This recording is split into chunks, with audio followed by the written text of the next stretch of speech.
गर्मी में भी हीटर में सोने वाला ससुराल। मैंने कह दिया ना कि मैं आप लोगों के साथ नहीं जाऊंगी तो नहीं जाऊंगी। मुझे यहीं अपने मायके में रहना है। शालिनी, तुम्हारा दिमाग तो नहीं खराब हो गया है? शादी के बाद कौन सी लड़की मायके में रहती है? चुपचाप से अपने घर, अपने ससुराल वापस आओ। हाँ बहू, अच्छा थोड़ी ना लगता है? तुम्हारी शादी को हुआ ही कितना वक्त है, वापस अपने ससुराल आ जाओ।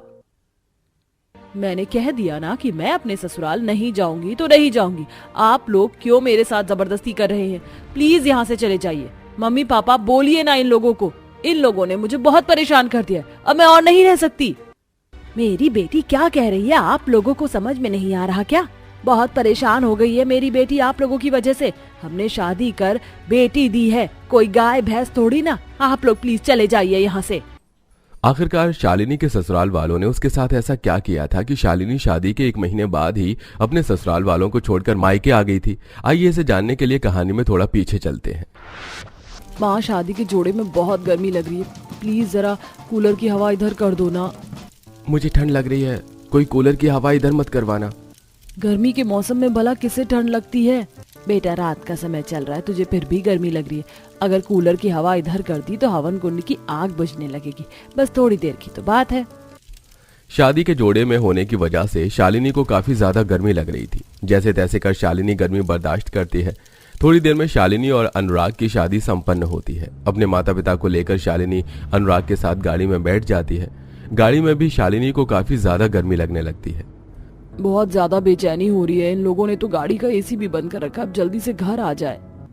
थोड़ी देर में शालिनी अपने ससुराल पहुंचती है। गृह प्रवेश के दर्शन के बाद शालिनी जब हॉल में आती है तो देखती है कि हॉल में एक बड़ा सा हीटर रखा है।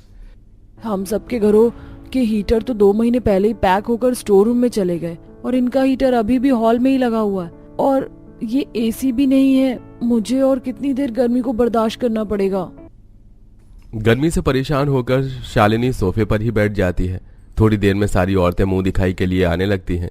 सारी रस्म को खत्म होते होते रात हो जाती है, जिसके बाद शालिनी अब जैसे ही अपने कमरे में जाती है तो देखती है कि कमरे में भी एक छोटा सा हीटर रखा हुआ है और ना ही कमरे में कोई एसी है और ना ही पंखा। ये सब क्या है? ना मेरे कमरे में एसी है ना पंखा है, और ये हीटर यहाँ क्यों रखा हुआ है? शालिनी, तुमने कपड़े नहीं बदले? अनुराग, तुम्हारे कमरे में एसी पंखा कूलर कुछ भी नहीं है। तुम इतनी गर्मी में बिना पंखे कूलर के कैसे रहते हो? मुझे गर्मी नहीं लगती है, बल्कि मैं तो रात में इस हीटर को चलाकर सोता हूँ। मुझे काफी ठंड लगती है। चलो अब तुम भी कपड़े बदल कर सो जाओ, काफी थक गया हूँ आज मैं।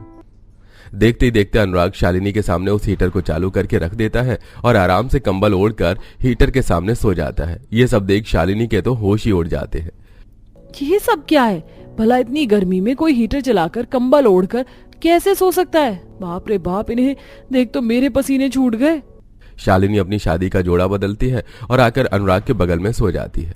हीटर की गर्म हवा के सामने शालिनी पसीने से नहा चुकी थी, जिसके चलते शालिनी कमरे के खिड़की दरवाजे खोल देती है। बाहर से आ रही ठंडी हवा के सामने शालिनी को थोड़ी राहत मिली ही थी कि तभी अनुराग ठंड से कंपकपाने लगता है और उठकर खिड़की बंद कर देता है। अनुराग, तुमने खिड़की क्यों बंद कर दी? इतनी अच्छी हवा आ रही थी। तो मैं कहा तो था कि मुझे ठंड लग रही है और तुमने खिड़की खोल दी। कितनी गहरी नींद में सो रहा था मैं और ठंड के मारे उठ गया।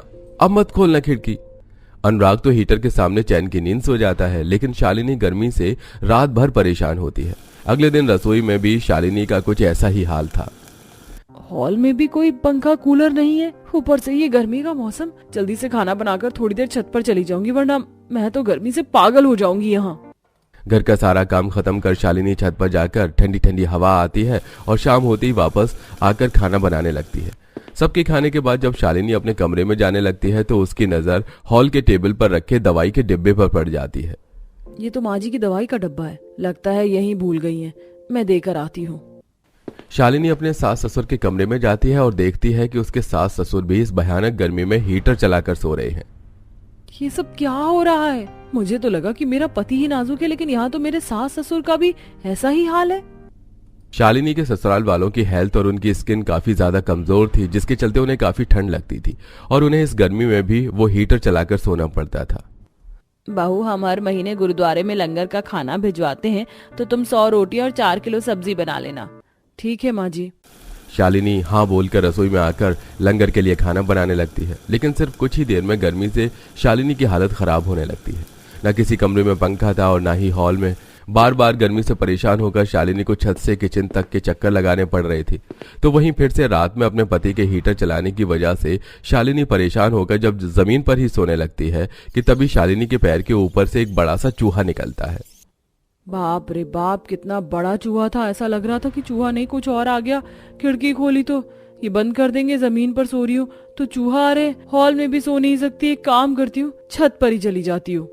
शालिनी छत पर जाती है और वहीं रख के खाट बिछाकर सोने लगती है और वहां भी मच्छर शालिनी को परेशान करना नहीं छोड़ते। गर्मी ने नाक में दम करके रख दिया है जो अब ये मच्छर यहाँ परेशान कर रहे हैं। गर्मी ने नाक में कम दम कर रखा है जो अब ये मच्छर यहाँ परेशान करने के लिए आ गए। मुझे छोड़ दो भगवान के लिए, किसी और को जाकर काटो, मुझे बख्श दो। गर्मी के चलते शालिनी को न दिन में सुकून था न रात में। वो चैन की नींद भी नहीं ले पा रही थी। जानबूझकर पूरा पूरा दिन गर्मी से बचने के लिए अपनी पड़ोसन के घर जाकर बैठती है और देर रात घर में आती है। ये कोई वक्त है घर आने का? दोपहर से तू उस पड़ोसन के घर जाकर बैठी है। अरे तुझे जरा अपने घर का ख्याल है या नहीं? माँ जी, इस घर में एसी कूलर लगवा दो, फिर तो मैं यहाँ से हिलूंगी भी नहीं। इतनी गर्मी में मुझसे यहाँ रहा नहीं जाता। शालिनी अपनी सास के साथ दुकान पर दूध और राशन लेने के लिए जाती है। दुकान में लगे एसी की ठंडी हवा के सामने शालिनी मदहोश होकर खड़ी हो जाती है, जिसे देख उर्मिला। शालिनी बहू, यहाँ क्या कर रही है? चल यहाँ से अपने घर। माँ जी रुकिए ना, अब घर में तो आप सब लोग हीटर चलाकर सोते हैं, मुझे कम से कम यहाँ तो एसी की ठंडी हवा खाने दीजिए। चुप कर, देख आसपास के लोग कैसे देख रहे हैं। उर्मिला शालिनी का हाथ पकड़कर उसे घर ले आती है। रोज रोज गर्मी से परेशान होकर शालिनी खुद के ही पैसों से एक छोटा सा टेबल फैन ले आती है, लेकिन जैसे ही अनुराग अपने कमरे में टेबल फैन देखता है, तुम जानती हो कि हम सभी को प्रॉब्लम है और हम लोग इस गर्मी में भी हीटर चलाकर सो रहे हैं, इसके बावजूद भी तुम ये टेबल फैन उठाकर ले आई। मैंने कह दिया ना, ये टेबल फैन नहीं चलेगा तो नहीं चलेगा। आप लोग बीमार हो, मैं नहीं। ये टेबल फैन चलकर ही रहेगा। मैं भी देखता हूँ कैसे चलाती हो तुम इस टेबल फैन को। अनुराग गुस्से में उस टेबल फैन को तोड़ देता है। अगले दिन सभी लोग शालिनी को ढूंढने लगते हैं, लेकिन शालिनी किसी को भी नहीं मिलती। सुबह सुबह शालिनी बहू कहाँ चली गई? तुम लोगों को कुछ बता कर गई है क्या? माँ, मैं तो छत पर भी देख आया, लेकिन वहां पर भी भाभी नहीं है। कहीं शालिनी भाभी अपने मायके तो चली गई, लेकिन वो मायके क्यों जाएंगी? वरुण की बात सुन अनुराग शालिनी के माँ बाप को कॉल लगाता है, जिससे उसे पता चलता है कि शालिनी सच में अपने मायके चली गई है। सभी लोग शालिनी को लेने के लिए उसके मायके जाते हैं, लेकिन शालिनी अपने ससुराल आने से साफ इनकार कर देती है। भाभी क्यों ये सब कर रही हैं? आ जाइए ना वापस घर, कर लीजिए थोड़ा सा एडजस्ट। क्यों करे मेरी बेटी एडजस्ट? अरे बीमार आप लोग हैं, दिक्कत आप लोगों को है, मेरी बेटी को नहीं। अगर वो 4 दिन और वहाँ रही ना तो हीटर में तो गर्मी से मर ही जाएगी। बहन जी, मैं समझती हूँ आपकी परेशानी, लेकिन आप हमारी भी तो परेशानी समझिए।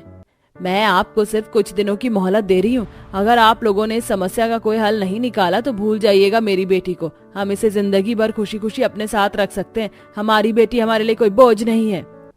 कलावती की बात सुन और अपने बहू बेटे का रिश्ता इस तरह टूटता देख उर्मिला काफी परेशान हो जाती है। तभी उसे एक तरकीब सूझती है।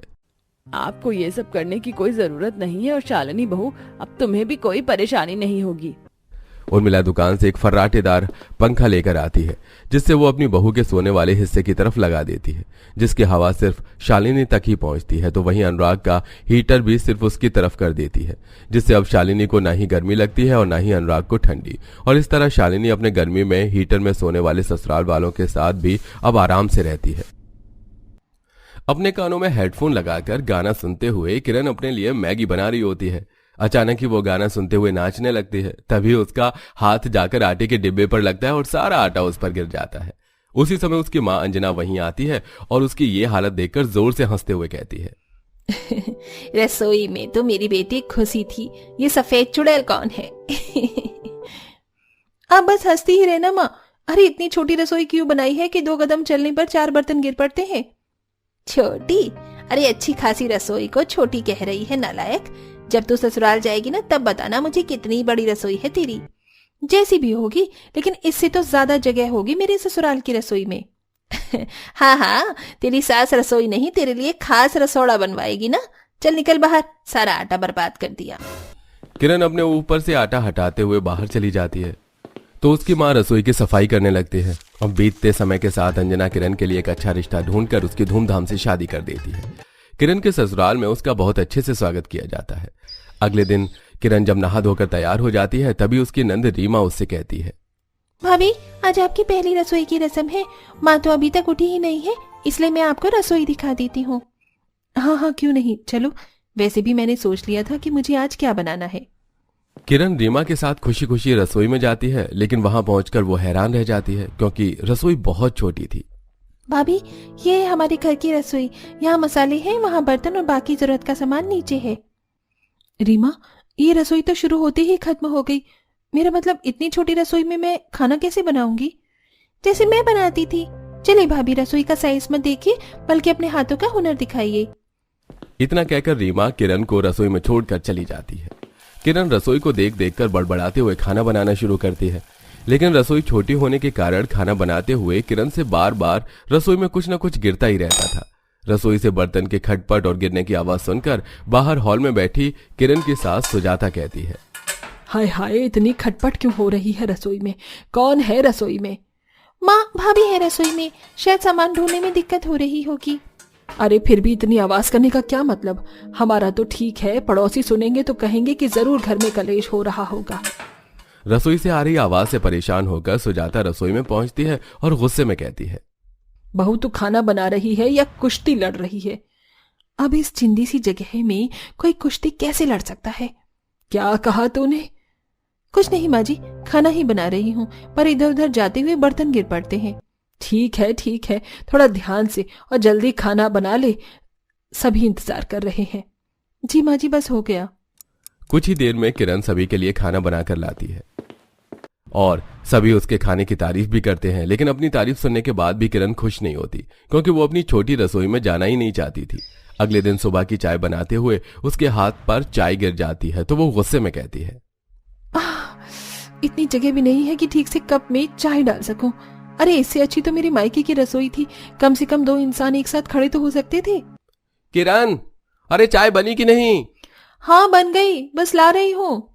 कुछ देर में सबको चाय देने के बाद किरण अपनी सास के कमरे में चाय लेकर पहुंचती है तो इतना बड़ा और आलीशान कमरा देखकर उसके हाथ से चाय का कप छूटकर गिर जाता है, जिसकी आवाज से सुजाता की आंख खुल जाती है।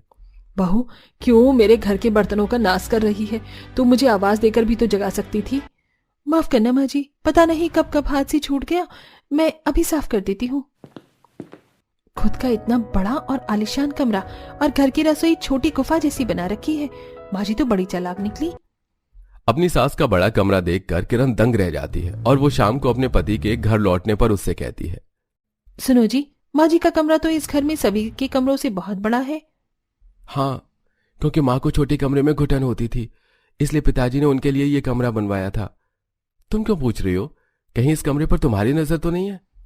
कैसी बात कर रही हैं आप? अरे मेरे कहने का मतलब है कि कमरा इतना बड़ा बनवाया है तो रसोई बनाने में कंजूसी क्यों कर दी पिताजी ने? इतनी छोटी रसोई है कि मेरा तो रसोई की तरफ देखने का मन भी नहीं करता। हाँ किरण, अब जो है यही है, तुम फालतू में शिकायत ना करो तो ही अच्छा है।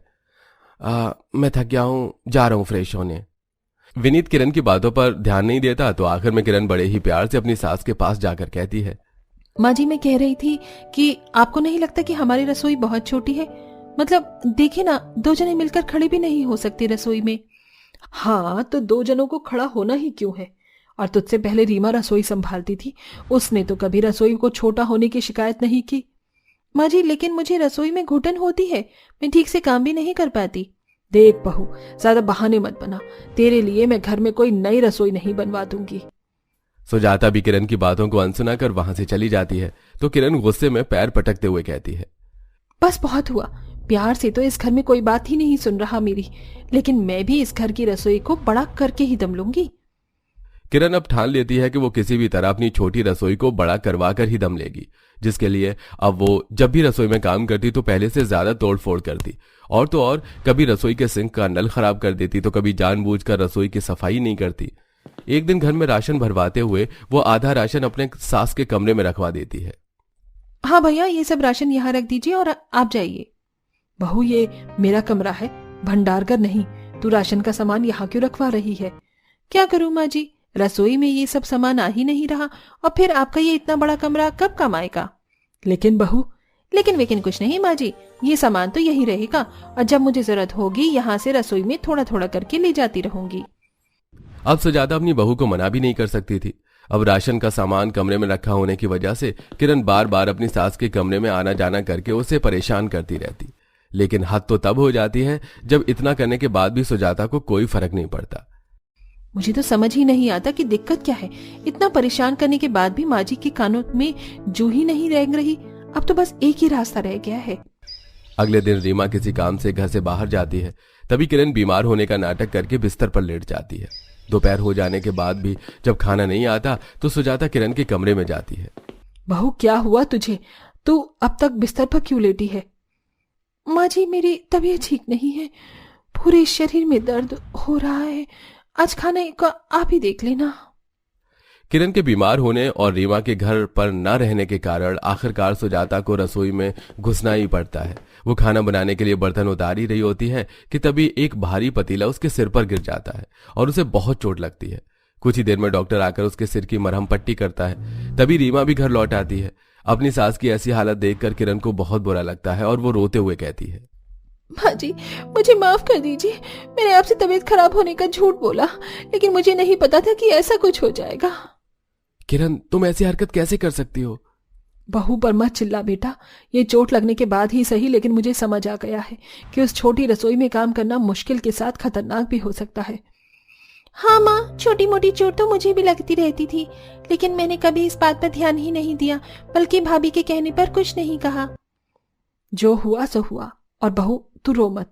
अपने कमरे जितनी बड़ी नहीं, लेकिन तेरी रसोई को मैं अब दोबारा जरूर बनवाऊंगी। और इस तरह कुछ ही समय में किरण की नई और बड़ी रसोई बनकर तैयार हो जाती है, जिसके बाद किरण उस रसोई में मन लगाकर काम करती है।